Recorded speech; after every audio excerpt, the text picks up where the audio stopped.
Morjesta! Ja tervetuloa tällaiselle videolle. Testissä mulla on tässä nyt KTM 250 EXC. Vanhempaa vuosimallia, taisi olla 2005 vuosimallia. Sain tämän testaukseen tässä Tapin Drivilta, kiitoksia hänelle. Ja eihän tätä ihan huvikseenkaan tietenkään testata, vaan tosiaan on ollut tässä porukassa selkeästi pientä painetta sille, että tarvitsee saada pienempää pyörää, että päästään vähän hankalimpiin paikkoihin. Itse en ehkä tätä kokemusta ja näkemystä näe siitä, että pitäisi päästä vielä hankilampaan paikkaan kuin ennen. Mutta olen huomannut, että lähipiirissäni pyörät ovat pienentyneet. Ja sitten ollaan, että reitit on niin hirveän helppoja, kun ajellaan niillä pikkupyörillä. No joo, jokaiselle tietenkin sen mukaan, mitä itse tarvii ja mitä haluaa käyttää. Mutta tosiaan ihan turhan panttina ei tätä ajella, vaan itellä on ollut niinku ajatuksena kanssa, että okei, jos joku pieni pyörä voisi olla, tai jos jonkun pienen pyörän hankkisi, voisiko se olla tällainen, pitäisikö olla vähän uudempi, pitäisikö olla tehokkaampi, millainen se pitäisi olla. Joten nyt lähdetään koeajamaan tätä pyörää tuohon tutulle koeajolenkille, sama mikä tehtiin Koven kanssa, niin käydään tämänkin kanssa ajamassa ja katsotaan mitkä on fiilikset sen jälkeen. Tervetuloa videolle mukaan ja katsotaan mitkä on lopputulemat, kun päästään maaliin. No niin, sitten lähdettiin testilenkille. Susikaaro, tai Susikaarto on tää tien nimi tosiaan, ja tää on semmonen, missä tulee käytyä näitä testaamassa aina. Ensimmäinen mikä tuli tossa mieleen kun ajelin, ja oli tossa isommalla tiellä, mikä on tuonne soratie tossa noin, niin melko paljon oli semmoista terävän reunasta monttua ja aika paljon lyö siinä käsille. On kotari tai tuohon 690 tottunut, niin se on niinku siihen verrattuna niin aika terävästi ottaa tuo niinku käsien päälle, kun se lyö. Niin ei oo tullut tämmöisellä ajettua niin paljon, niin ei osaa sanoa, että kuuluuko näiden olla semmosia aika jäykää oloinen tää jousi. Vaikka tässä ihan vakio jousi onkin, niin tuntuu vaan hirveän jäykältä.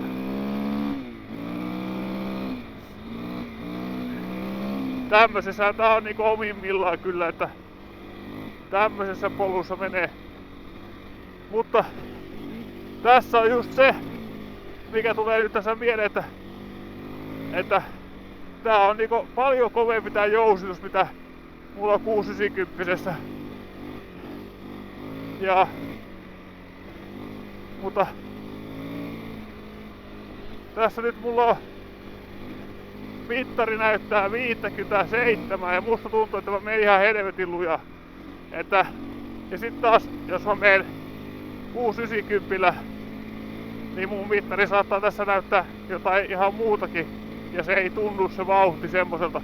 Mutta tällaisessa pienessä pyörässä tää vauhti tekee niinku, tuntuu, että sulla on hirveästi vauhtia, vaikka ei ookaan. Oi vitsi. Pehmeeksi on mennyt täältä hiekka.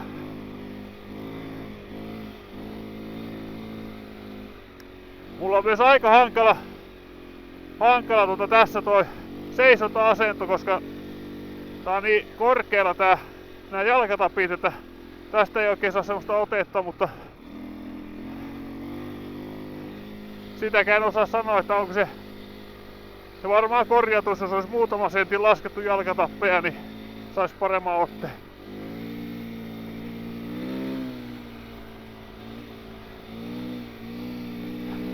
Mutta tässä tää hiekalla menee kyllä ihan kivasti, pehmeätä hiekkaa, niin ei kauheasti vetele eikä mitään. siinä auttaa se, että tää pyörä on kyllä niin kevyt, että se ei tonne hiekkaan paljon uppo.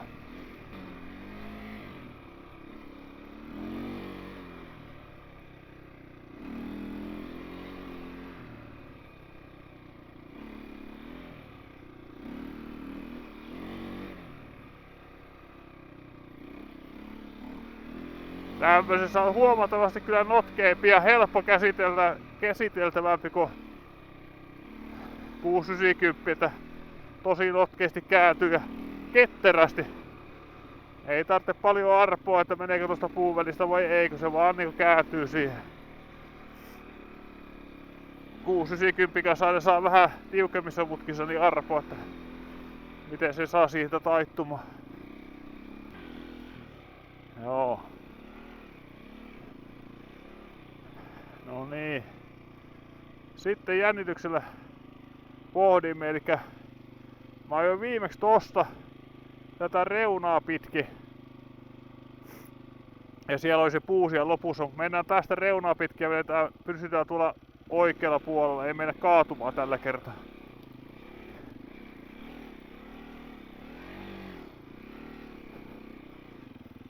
Tossa näkyy toi puu, mihin mä kaatusin silloin viimeksi. Tässä oli heitikko sen verran korkealla, mä en nähnyt sitä.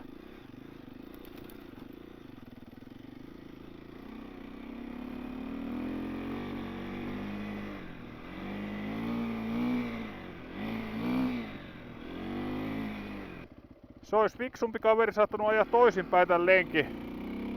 Elikkä ei tarvitse ajaa vasta aurinkoon tätä pehmeä hiekan pätkää, mutta ei oo fiksu, niin ei oo fiksu.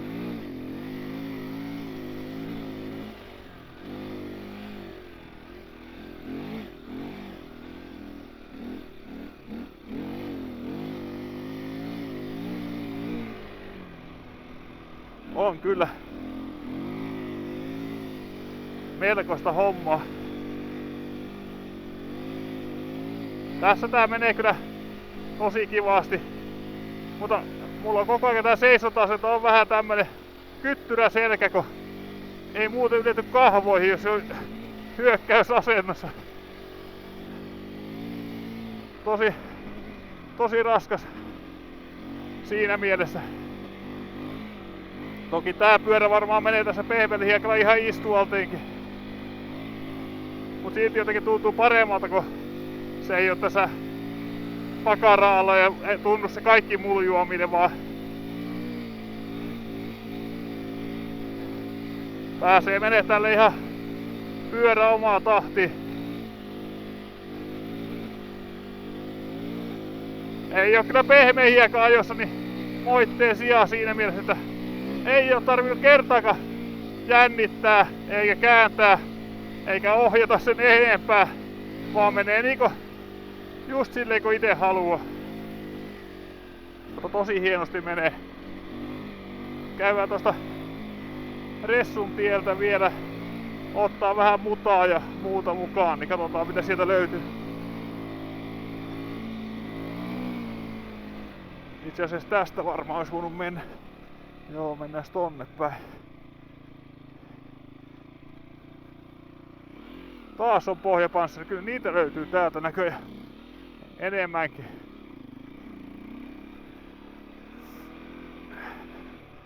Mennään tästä näin, niin me päästään pelipaikoille. Tää on tässä niinku se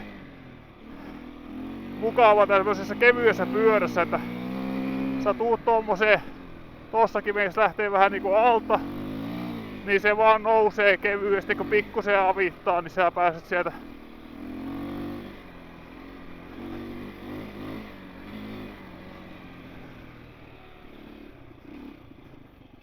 tää on vähän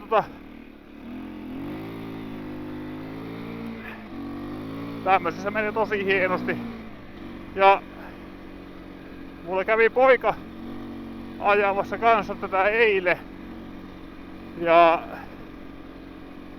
se ei oo paljon ajanut metässä semmosella pikkusella pitbikella, mutta ja sitten oli toi Yamaha VR 125.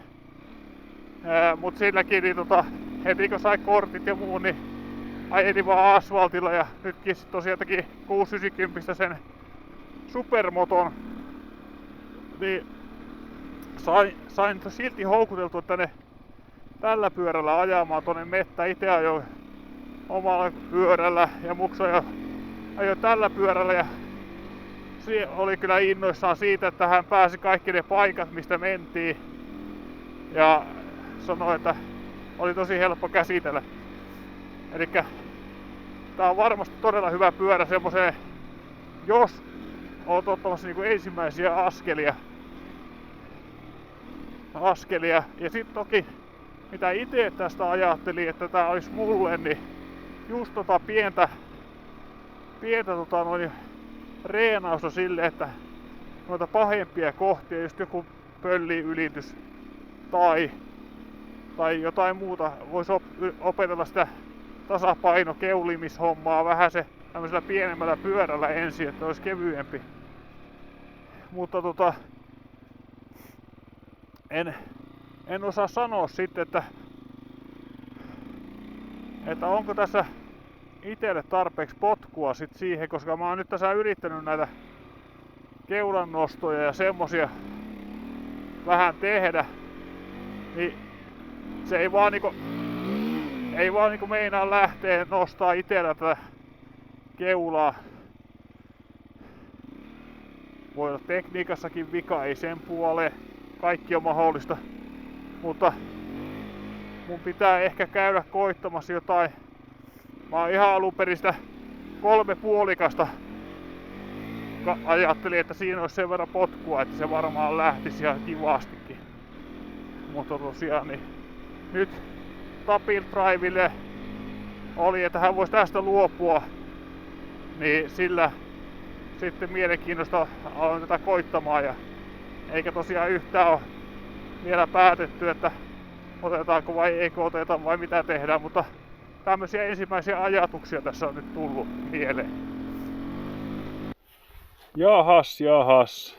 Testausta tehty tosiaan tässä Susikarro seudulla ja Ressun tietä tossa vähäsen ja muuta. Ja kyllähän se täytyy sanoa, että omimmillaan on just tällaisessa ja sitten varmasti vielä pienemmillä poluilla ja ehkä jonkunlaisella enskapolulla oikealla tai sitten tuommoisella jopa enduro radalla tai motocross radallakin niin pehmeällä hiekalla, niin menee kyllä todella kivasti pyörä.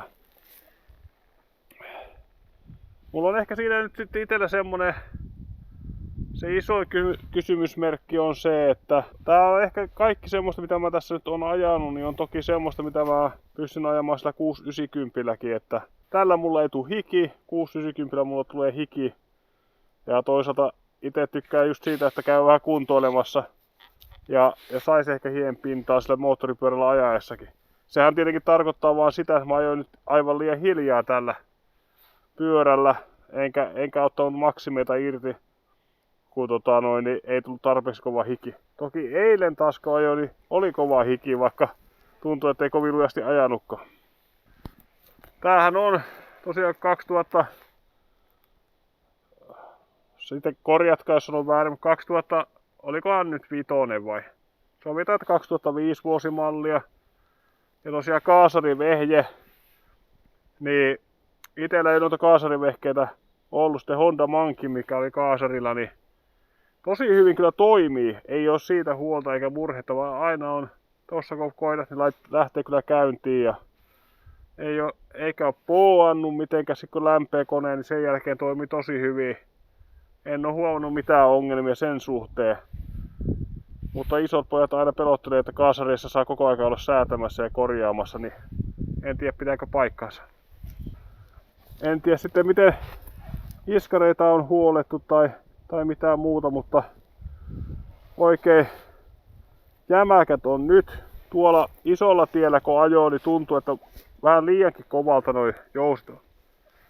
Mutta sitten taas tossa täällä kun ajaa, niin sitä ei silleen huomaa pehmeässä hiekassa ja muussa, vaan tässä se tukee oikein hyvin sun ajotyyliä ja sitä vaikka et ajaa vähän lujempaakin, niin menee ihan kovaa vauhtia.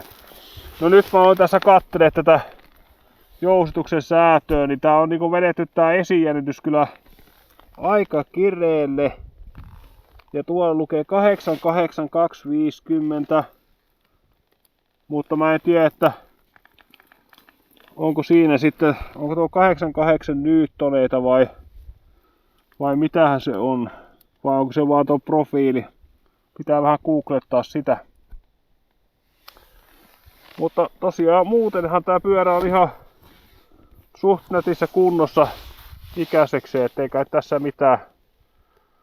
Mä en osaa näistä niin hirveästi tosiaan sanoa, kun ei ole paljon tullut ajettua, mutta ihan nätin näköinen vehje. Että niin kuin tuossa videolla sanoin aikaisemmin, että muksu täällä kävi ajamassa, sillä oli ollut toi A2-kortti tässä vuoden verran, niin se tykkäsi ja sanoi, että täällä oli niin tosi helppo ajaa. Että tätä voisi ainakin suositella, jos, ja sitä varten tää oli ostettu Tapil Driveihin, korjaa taas, jos ihan puhun puuta heinää, mutta tää oli ostettu just sitä varten, että voi harjoitella sitä hiekalla ajoa. Ei tarvitse mennä sinne painavampaa pyörää, kun voi mennä tämmöisellä kevyellä pyörällä. Ja siihen tää on todella hyvä pyörä, ei siinä mitään.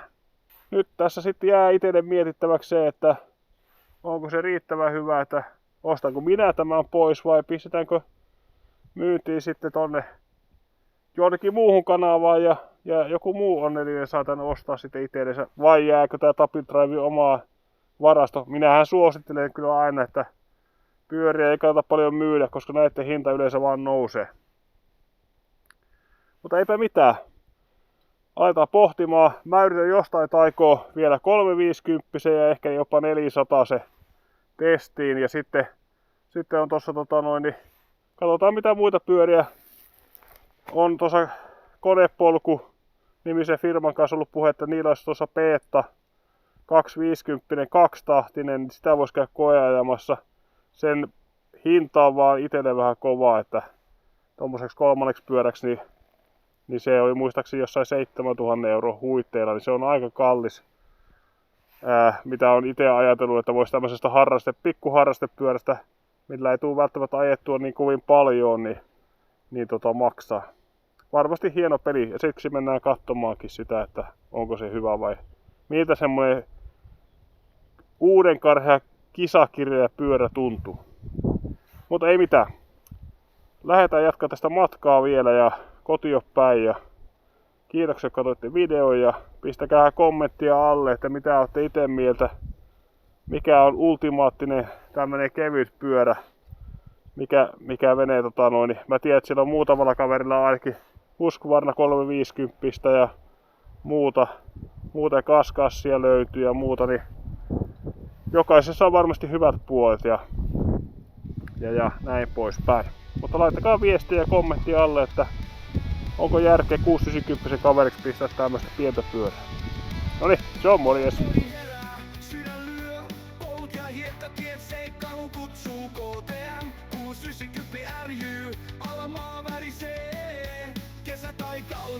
Mitä väliä, seikkailun täällä, tuli kasvoja hyväilee. Vapaus, huuma ja soratie seikkailun johtaa, ei esteet pysäytä matkalaista. ADVC on etsimässä uusia kokemuksia, kun ADVC